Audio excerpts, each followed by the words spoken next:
नमस्कार दोस्तों, स्वागत है आपका हमारे YouTube चैनल जीके ट्रैकर पे। देखिए फ्रेंड्स, आज के इस वीडियो में हम बात करेंगे जो हमारी एक सीरीज़ है Uttarakhand GK MCQs topic wise. इसमें हम पूरे उत्तराखंड जीके को कवर कर रहे हैं। ये हमारा इस सीरीज़ का 21वां पार्ट होगा। अभी तक हमने 20 पार्ट्स में उत्तराखंड के पूरे जीके को टॉपिक वाइज एमसीक्यूज के रूप में यहाँ पे कवर किया है। अगर आपने सीरीज की जो प्रीवियस वीडियो है उनको नहीं देखा है, आप उनको प्लेलिस्ट में जाके देख सकते हैं। आज के वीडियो में हम उत्तराखंड के जो खनिज संसाधन हैं इनसे रिलेटेड बात करेंगे। कौन सा खनिज किस जनपद में पाया जाता है और उससे रिलेटेड क्या आपसे इंपॉर्टेंट फैक्ट पूछे जाते हैं। इसके अलावा उत्तराखंड में ऊर्जा संसाधन को लेकर भी आपसे क्वेश्चन बनते हैं, जैसे पिटकुल की स्थापना, यूपीसीएल की स्थापना। तो ऐसे प्रश्नों को भी हम आज के इस वीडियो में कवर करेंगे। तो चलिए दोस्तों, वीडियो को शुरू करते हैं। वीडियो के एंड पे अपना स्कोर कमेंट बॉक्स में जरूर बताएं कि आपका कितना स्कोर यहां पे रहा। चलिए शुरू करेंगे। आज का हमारा पहला प्रश्न है, उत्तराखंड में खनिज संसाधनों की उपलब्धता है। सही आंसर है उपयुक्त सभी। उत्तराखंड में जो खनिज संसाधन पाए जाते हैं शिवालिक श्रेणी में, लघु हिमालय की जो शैल है वहां पर पाए जाते हैं, दून और नदी घाटियों में भी पाए जाते हैं। दूसरा प्रश्न है हमारा, उत्तराखंड में खनिजों की खोज एवं सर्वेक्षण हेतु गठन किया गया है। सही आंसर है भूतत्व एवं खनिज कर्म निदेशालय। राज्य के अंदर खनिजों की खोज के लिए और इनके सर्वेक्षण के लिए एक निदेशालय गठित किया गया है जिसका नाम है भूतत्व एवं खनिज कर्म निदेशालय। आपको याद रखना है। नेक्स्ट है हमारा, उत्तराखंड में सर्वोत्तम श्रेणी के चूना पत्थर की उपलब्धता है। सही आंसर है हमारा ऑप्शन ए, पीपल कोटी चमोली में। उत्तराखंड के अंदर जो सर्वोत्तम श्रेणी का चूना पत्थर पाया जाता है वो आपके चमोली जनपद के पीपल कोटी में पाया जाता है। ये आपको याद रखना है। हालांकि जो देहरादून का मसूरी के नज़दीक का क्षेत्र है, जहां पर आपका मंदराम वाला क्षेत्र है, जैसे ये है मंदराम, और इसके अलावा बाराकोट, यहां पर भी आपका चूना पत्थर प्रचुर मात्रा में पाया जाता है। लेकिन अगर सर्वोच्च श्रेणी का पूछा जाएगा तो पीपल कोटी चमोली में। नेक्स्ट है हमारा, उत्तराखंड में क्रीम रंग का भारी एवं सख्त चूना पत्थर के भंडार कहां पर पाए जाते हैं। सही आंसर है मसूरी यानी देहरादून में। ठीक है, तो क्रीम रंग का भारी और सख्त चूना पत्थर ये आपके मसूरी में पाए जाते हैं। ये भी आपको याद रखना है। चमोली जिले की विरही गंगा घाटी और अलकनंदा घाटी में कौन सा खनिज पाया जाता है। तो राइट आंसर है यहां पर ऑप्शन बी, संगमरमर यहां पर पाया जाता है। जो आपकी विरही गंगा घाटी है और अलकनंदा घाटी है किस जनपद में है, चमोली में। और यहां पर आपका संगमरमर हालांकि काफी कम मात्रा में पाया जाता है, लेकिन यह पाया जाता है। अगर आपसे प्रश्न बने कि प्रचुर मात्रा में संगमरमर के भंडार कहां पर पाए जाते हैं, तब आप आंसर करेंगे मसूरी में। ठीक है, नेक्स्ट है हमारा, निम्नलिखित में से किन क्षेत्रों में मैग्नेसाइट के पर्याप्त भंडार उपलब्ध नहीं है। राइट आंसर है ऑप्शन सी, बारकोट क्षेत्र जो कि देहरादून में है। यहां पर आपके मैग्नेसाइट के भंडार नहीं है। बारकोट किसके लिए प्रसिद्ध है, चूना पत्थर के लिए प्रसिद्ध है, जैसा हमने ऊपर देखा था। ठीक है, बारकोट और मंदराम क्षेत्र क्यों प्रसिद्ध है, चूना पत्थर के भंडार के लिए। झिरौली क्षेत्र ये भी मैग्नेसाइट के लिए प्रसिद्ध है, अल्मोड़ा में आता है। चंडाक क्षेत्र, पिथौरागढ़ ये भी मैग्नेसाइट के लिए प्रसिद्ध है। क्वेश्चन बनता है कि अल्मोड़ा का झिरौली और पिथौरागढ़ का चंडाक क्षेत्र किस खनिज के लिए प्रसिद्ध हैं, तो आप बताते हैं मैग्नेसाइट के लिए।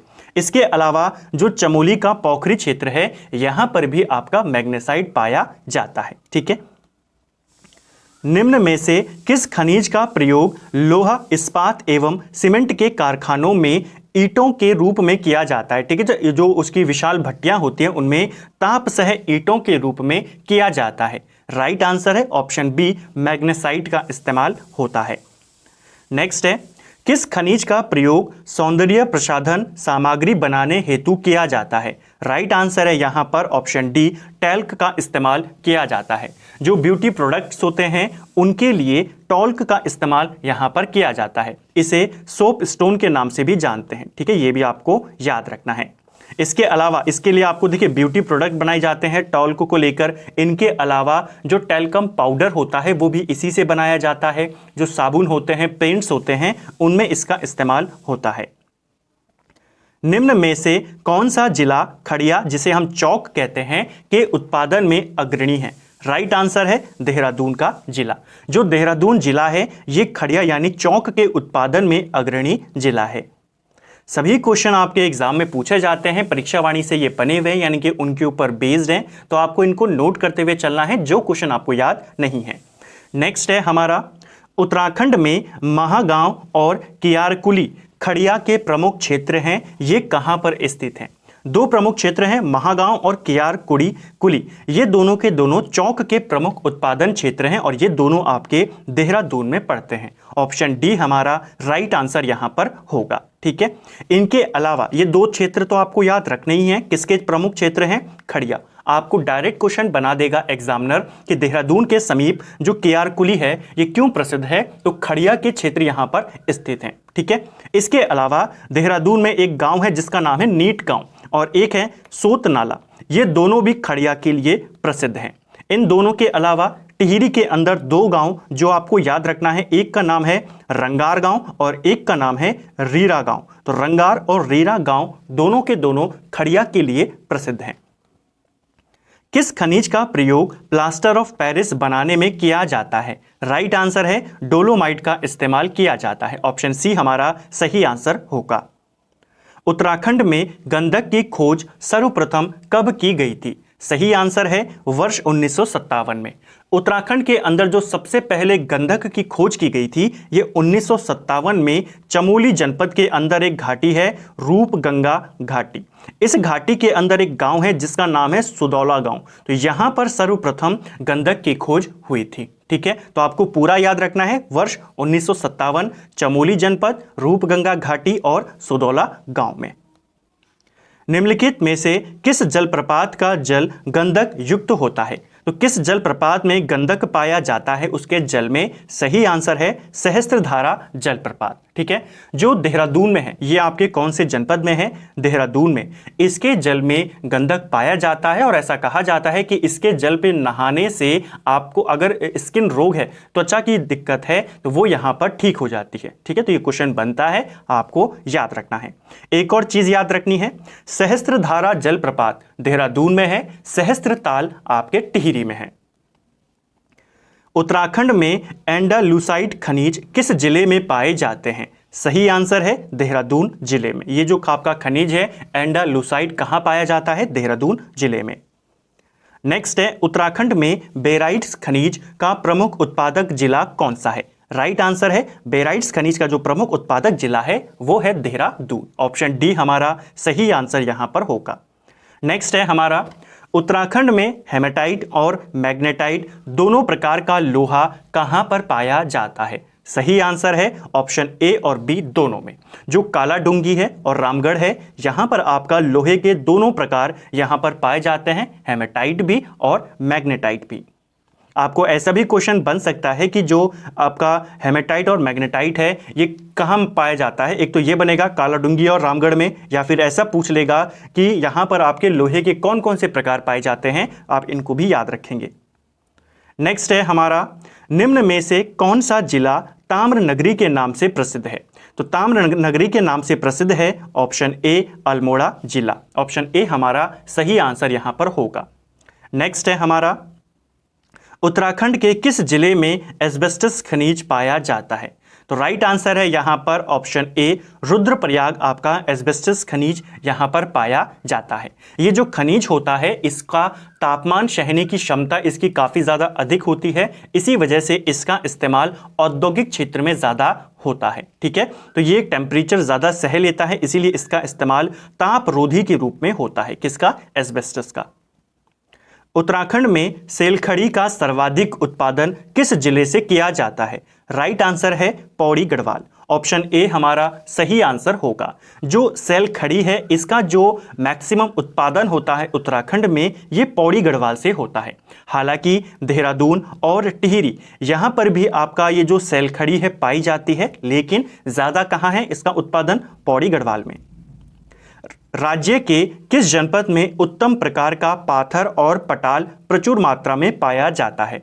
तो उच्च किस्म के पाथर और पटाल के लिए प्रसिद्ध है ऑप्शन ए अल्मोड़ा जनपद। ये क्वेश्चन पेपर में पूछा जा चुका है, तो यह एक प्रीवियस ईयर का क्वेश्चन है। ठीक है, जो पाथर पटाल होते हैं इनका इस्तेमाल ग्रामीण इलाकों में, पर्वतीय क्षेत्रों में छत बनाने के लिए होता है।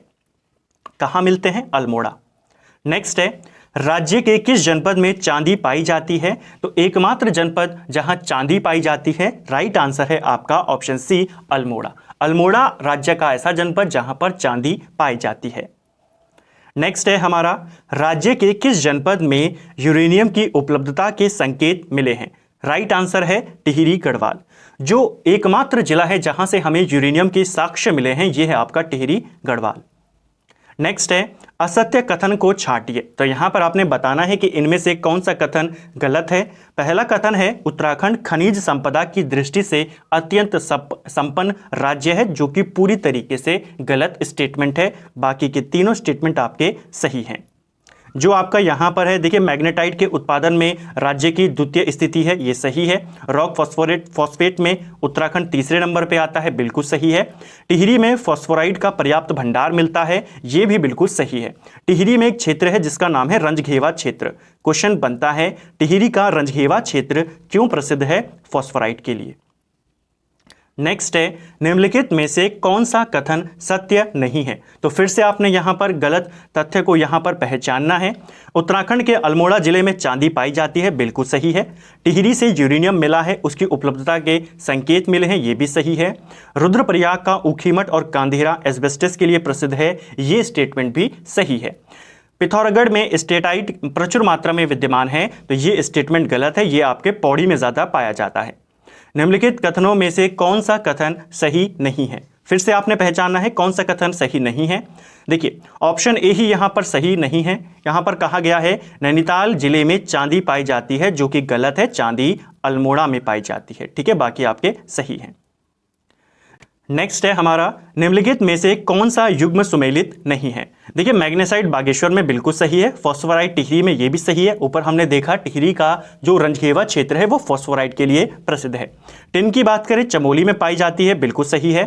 तांबा जो है नैनीताल नहीं है, तांबा आपके अल्मोड़ा में पाया जाता है। तांबा के दो प्रमुख क्षेत्र आपको याद रखने हैं, एक तो अल्मोड़ा। अल्मोड़ा का अगर पर्टिकुलर पूछेगा तो अल्मोड़ा का झिरौली क्षेत्र जो है वो तांबे के लिए भी प्रसिद्ध है, ये आपको याद रखना है। ठीक है, जो अल्मोड़ा का झिरौली क्षेत्र है वो तांबे के लिए भी प्रसिद्ध है। इसके अलावा बागेश्वर का एक क्षेत्र है थैलीपाटन, बागेश्वर के नजदीक है, ये भी आपके तांबे के लिए प्रसिद्ध है। क्वेश्चन बन सकता है, बागेश्वर के समीप थैलीपाटन किस खनिज के लिए प्रसिद्ध है? आपके तांबे के लिए। निम्नलिखित में से सत्य कथन को चुनिए। अब यहां पर आपको सही स्टेटमेंट चुनना है। पहला है, भारतीय खान ब्यूरो क्षेत्रीय कार्यालय देहरादून में स्थित है, तो ये बिल्कुल सही स्टेटमेंट है। देहरादून के मंदराम और बारकोट क्षेत्र में संगमरमर के पर्याप्त भंडार हैं, तो ये संगमरमर के नहीं हैं। ऊपर हमने देखा ये पर्याप्त भंडार चूना पत्थर के हैं। ठीक है, तो सेकंड वाला गलत हो गया। अलकनंदा और पिंडर नदी के बालू में सोने के कणों की प्राप्ति होती है, तो ये वाला भी सही है। तो केवल सेकंड वाला स्टेटमेंट आपका गलत है, पहला और तीसरा स्टेटमेंट आपका सही है। नेक्स्ट है हमारा, निम्नलिखित में से असत्य कथन का चुनाव करना है। अल्मोड़ा में स्टेटाइट के अल्प भंडार हैं, ये आपका क्या है? सत्य सही है, बिल्कुल ठीक है, क्योंकि हमें असत्य का चयन करना है, तो ये सही है। डोलोमाइट खनिज का प्रयोग पोर्टलैंड सीमेंट, तेजाब, प्लास्टर ऑफ पेरिस बनाने में होता है, बिल्कुल सही है। पिथौरागढ़ को उत्तराखंड की ताम्र नगरी कहते हैं, ये गलत हो जाएगा, ताम्र नगरी अल्मोड़ा को कहते हैं। ठीक है, तो ऑप्शन केवल 3 जो है वो यहां पर गलत है, बाकी सारे सही हैं। नेक्स्ट है, यहां पर 2 कथन आपको दिए गए, कथन और एक कारण। पिथौरागढ़ के चंडाक क्षेत्र में मैग्नेसाइट के पर्याप्त भंडार हैं, बिल्कुल सही, ऊपर हमने देखा। ठीक है, सहस्त्रधारा जलप्रपात का जल गंधक युक्त होता है, तो ये भी सही है। तो दोनों यहां पर आपके सही हैं, ए और आर क्या हैं? दोनों सत्य हैं। नेक्स्ट है हमारा, उत्तराखंड में खनन नीति की घोषणा कब हुई थी? तो राज्य के अंदर खनन नीति, ये क्वेश्चन पेपर में पूछा जा चुका है, प्रीवियस ईयर का क्वेश्चन है। खनन नीति की घोषणा 4 अप्रैल 2001 में हुई थी। ऑप्शन ए इसका सही उत्तर है। खनन नीति 2001 के अनुसार वन क्षेत्रों में स्थित खदानों में खनन कार्य किसके द्वारा किया जाता है? सही आंसर है जो उत्तराखंड वन विकास निगम है, इसके द्वारा खदानों में खनन का कार्य किया जाता है। खनन नीति के अनुसार खनिज निधि को खनिजों के राजस्व का कितने प्रतिशत प्राप्त होता है? तो जितना आप खनिज का उत्पादन करेंगे, आपको जो वहां से आपको रेवेन्यू मिलेगा उसका 5% खनिज निधि में जाता है। ठीक है, ऑप्शन ए इसका राइट आंसर यहां पर होगा। नेक्स्ट है हमारा नवीकरणीय ऊर्जा देने के उद्देश्य से उत्तराखंड में नवीन ऊर्जा नीति की घोषणा कब की गई थी? तो राज्य में नवीन ऊर्जा नीति, इसकी घोषणा 2008 में करी गई थी। डेट सहित आपको याद रखना है, 29 जनवरी 2008 में उत्तराखंड में नवीन ऊर्जा नीति की घोषणा करी गई थी। ठीक है, चलिए नेक्स्ट है हमारा उत्तराखंड ऊर्जा नीति के अंतर्गत कितने मेगावाट तक की परियोजनाओं को लघु परियोजना श्रेणी में रखा गया है? इंपॉर्टेंट है, प्रीवियस ईयर का क्वेश्चन है। राइट आंसर है 25 मेगावाट तक की परियोजनाएं। जो 25 मेगावाट तक की परियोजनाएं होती हैं उत्तराखंड के अंदर, उनको लघु परियोजना कहा जाता है, और जो 25 मेगावाट से ज्यादा की होती हैं उनको बड़ी परियोजना कहा जाता है। उत्तराखंड की ऊर्जा नीति के अनुसार 25 मेगावाट से अधिक परियोजनाएं क्या कहलाती हैं? अभी हमने देखा बड़ी जल विद्युत परियोजनाएं इनको कहा जाता है। लघु किनको कहेंगे? जो 25 मेगावाट से कम की होती हैं।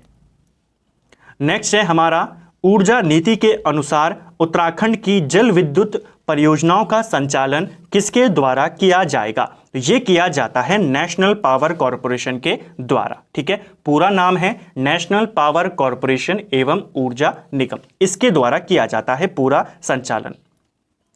नेक्स्ट है हमारा उत्तराखंड में किन जियोथर्मल बिजली उत्पादन के स्रोत का विकास किया जा रहा है?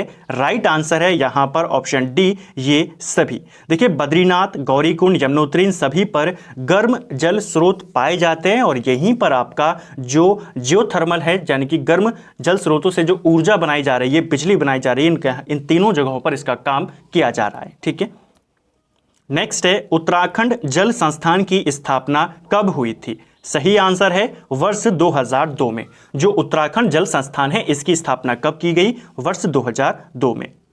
नेक्स्ट है निम्नलिखित में से किसका गठन उपभोक्ताओं तक विद्युत वितरण के लिए किया गया है? तो उपभोक्ताओं तक विद्युत का वितरण कौन करता है? ये कार्य उत्तराखंड पावर कॉरपोरेशन लिमिटेड यानी यूपीसीएल को दिया गया है। ये आपको याद रखना है, पूछा जाता है। ठीक है, तो जो ग्राहकों तक बिजली पहुंचाने का कार्य होता है वो कौन करती है? UPCL, Uttarakhand power corporation limited. Uttarakhand power corporation limited की स्थापना किस वर्ष में की गई थी? तो इसकी स्थापना होती है वर्ष 2001 में। ठीक है, 1 अप्रैल 2001 में यूपीसीएल की स्थापना होती है। नेक्स्ट है उत्तराखंड जल विद्युत निगम लिमिटेड कब स्थापित हुआ था? तो उत्तराखंड जल विद्युत निगम लिमिटेड, इसकी स्थापना 1 अप्रैल 2001 में ही करी गई थी। ठीक है, और अगर उत्तराखंड विद्युत निगम भी पूछा जाएगा, वो भी 1 अप्रैल 2001 में बनाया गया था। नेक्स्ट है power transmission corporation of Uttarakhand limited, जिसे हम पिटकुल के नाम से जानते हैं, और ये क्वेश्चन पेपर में पूछा गया है, का गठन कब किया गया था? पिटकुल की स्थापना होती है 1 जून 2004। मोस्ट इंपॉर्टेंट है, एग्जाम की दृष्टि से आप इसको याद रखेंगे। ठीक है, पिटकुल की स्थापना 1 जून 2004 को होती है।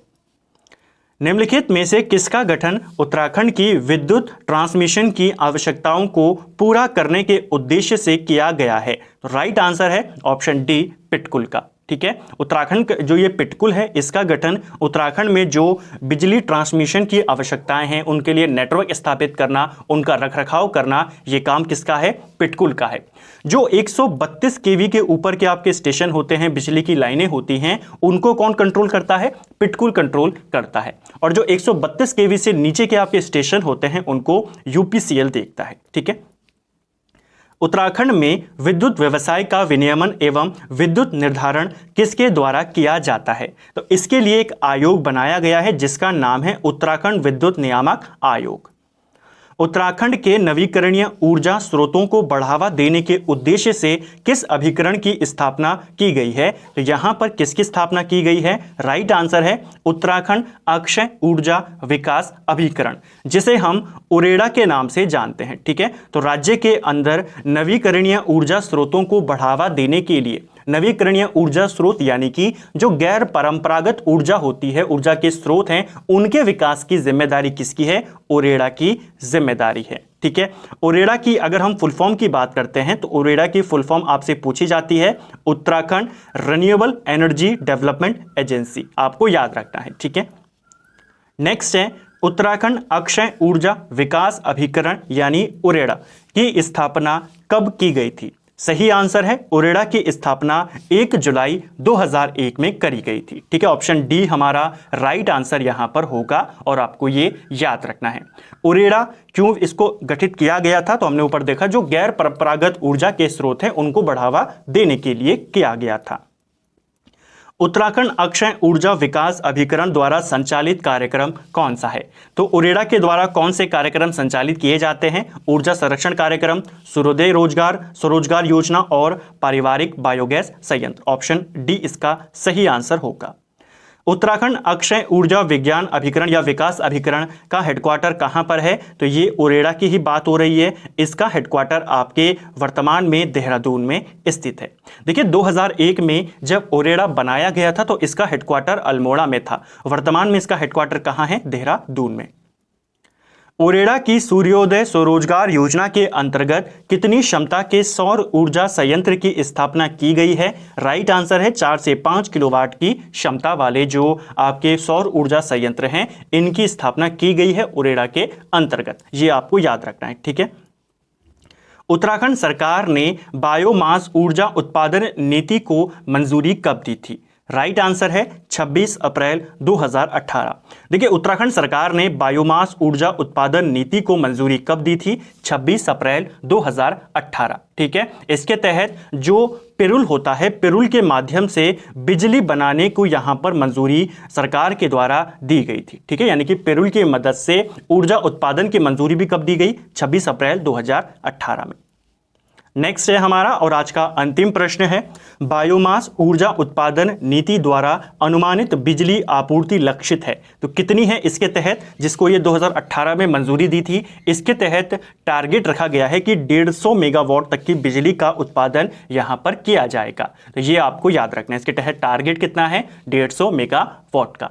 तो फ्रेंड्स ये थे हमारे Uttarakhand topic wise MCQ series का। आज हमने 21वां भाग यहां पे कवर किया। उम्मीद करता हूं वीडियो आपको पसंद आया होगा। आज की वीडियो में हमने खनिजों से रिलेटेड प्रश्नों को देखा, ऊर्जा नीति से रिलेटेड प्रश्नों को देखा, ऊर्जा संस्थानों के बारे में जाना। उम्मीद करता हूं सारे टॉपिक आपके यहां पे क्लियर हुए होंगे। जो नेक्स्ट वीडियो होगा उसमें हम टिहरी बांध परियोजना और उत्तराखंड की जो अदर इंपॉर्टेंट परियोजनाएं हैं, जल विद्युत परियोजनाएं, उनके एमसीक्यूज को कवर करेंगे। अगर आपको यह वीडियो पसंद आया है तो वीडियो को लाइक करें। अगर आप चैनल पे नए हैं तो चैनल को सब्सक्राइब करें, अपने दोस्तों के साथ शेयर करें। वीडियो आपको कैसा लगा कमेंट बॉक्स में बताएं और अपना स्कोर भी आप कमेंट बॉक्स में जरूर बताएं। Thank you friends.